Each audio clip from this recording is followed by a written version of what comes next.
Hi, this is Tanner Rainbolt. This is EDL 853, module number 8. This is my case study.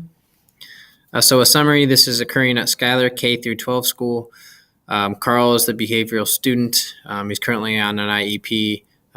He is lashing out in Mrs. Taylor, his classroom teacher's room.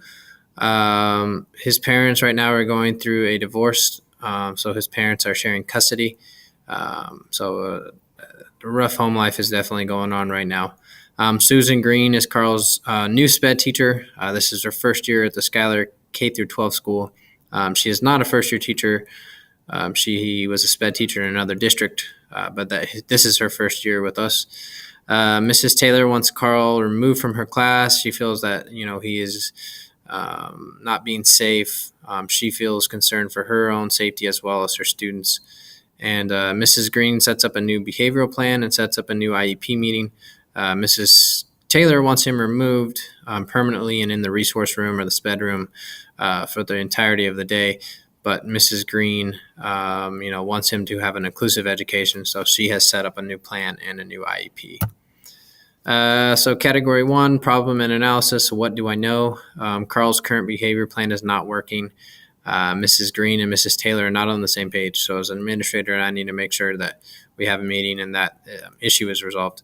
The director of SPED and superintendent agreed to the new plan. Mrs. Green has reached out to them and they looked over it and agreed to it. And the parents are struggling with Carl's behavior at home as well. What I need to know, what parts of the old SPED teacher's system or strategies worked. His classroom teacher, mentioned that Mrs. Lewis, his old SPED teacher, had some systems and programs that worked. She did mention that pulling him out and putting him in the resource room is what she used to use.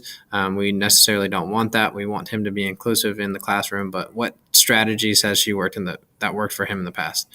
Are there any other cases or instances in the school district or another SPED teacher we can reach out to outside of the district that has had something similar to this? And what can we do to get everyone on the same page? Right now, all stakeholders are not on the same page, and we need that to happen. So the problem is Carl's behavior in the classroom and the collaboration from all stakeholders, which is what we went over earlier. So the action plan, category 2, work on building a relationship. This is my part as the administrator. I need to observe Carl, see how he's doing in the classroom, see if there's some things that we can do to make him be successful. Carl's parents, whether it be email, phone call, meeting, just setting up, with them so that we can make them feel like they have input, which they do, and providing them with feedback, I think will very, very much help. And number 3 here, Mrs. Taylor and Mrs. Green, we got to get them on the same plan. So setting a meeting with them to make sure that we have a clean working slate here is important.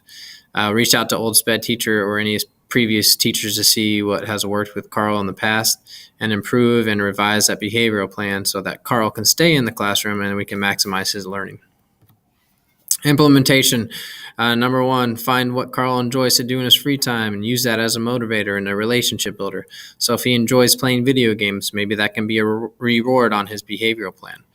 Number 2, talk with Carl's old teachers he's had in the past. Maybe a teacher or old SPED teacher has had success that they can share some strategies with us. Number 3, keep communicating with Carl's parents and provide positive feedback. The positive part here is key.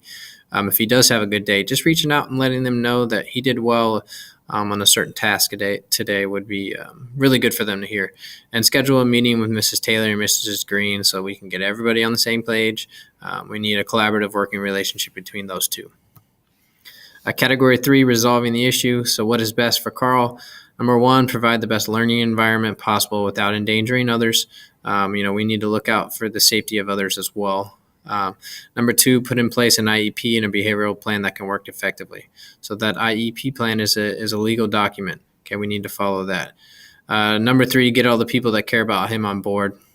So that from my end as the administrator, making sure his teachers, his parents, we all have the same expectations and goals. So as the administrator, what am I thinking? What can I do from my end to make Carl be successful? How can we keep this plan in place and for it to be successful in the long run? And number 3, how can we get everyone to buy in? And so that we all are on the same page and all have the same expectations for Carl's learning. What am I feeling as the administrator? I'm concerned for Carl's education because right now it's not meeting his needs and it's not meeting the needs of our school. We need to provide him with a better education. Number two, compassionate, because Carl is going through a rough time right now with his parents getting divorced and a possible custody battle. So I am compassionate towards that. And number three, I'm understanding of the situation. He is lashing out in class, so we have to take and concern the other students as well that are in his classroom, as well as his teacher. I value Carl's education, so I really want what's best for him and his academic and social goals in the long run. I value, his teachers, our staff within our building. His teachers and our staff in general puts a lot of time into this, and they really truly care about kids. And number three, Carl's parents. I value their feedback. I value their, opinion. So I want them to feel like that as well. Some unresolved issues. We need to make sure that Carl's behavioral plan is up to par.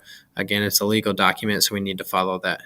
Number two, getting buy-in from his parents and teachers. We need everybody to be on board.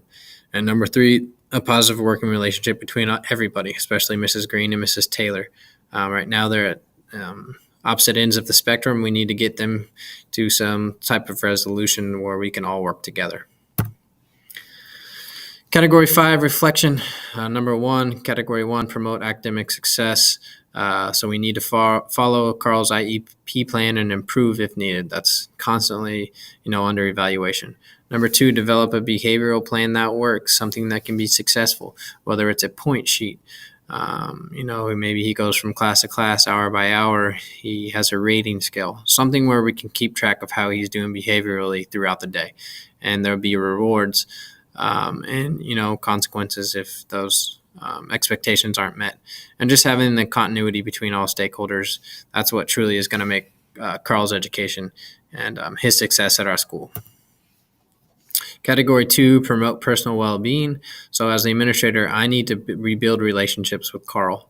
Okay, I need to find what makes him tick. I need to find what he enjoys to do so that as an administrator, I can be successful in providing him with resources as well as his parents and his staff. So as his parents, in constant communication with them, his staff members, constantly talking to Mrs. Green and his classroom teacher, making sure that we're all on the same page.